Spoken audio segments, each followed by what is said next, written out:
who is it for really? I mean, who is the optimal client on this? There's a few DBAs.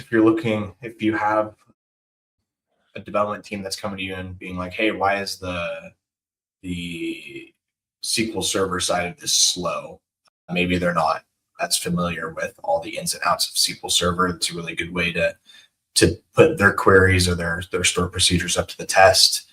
Any database developers, of course, are going to find this handy, or really anyone who wants to ask the question, is this query going to hold up to real traffic? Beyond me pressing F5 in Management Studio and firing it off once to see how it goes, you can fire this off over and over and see how it goes.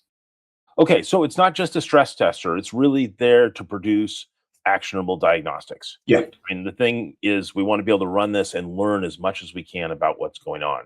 And it makes me think, like, years ago, well, over the years, we've worked with a lot of different clients. And I remember one client that they would have like a quarterly product release where they were selling something through their store. And every quarter they would have a new release of new products. And what would happen is they would send out a notification that these new things are available in their store. And as soon as that happened, their website would go down because they would all these users would hit the site, logging in, trying to figure out, oh, what's the new product? Can I buy it today?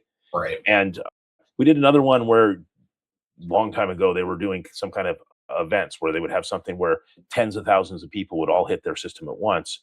And well, their SQL Server crumbled at that point because they hadn't load tested or stressed it enough to understand how it was going to behave. And a tool like this can help get you in shape so that you won't be squeezed as much when that kind of thing happens. I think another thing to add to it, kind of big picture, is it's not just for breaking the query. It also provides actionable items that you can, even if you aren't doing a separate monitoring on what's happening to the SQL Server, the query load tester, our query loading ramp, will provide action items for you after each load test. Thanks for watching. I'm Steve, and I hope you've enjoyed this video. If you like it, please click the thumbs up icon.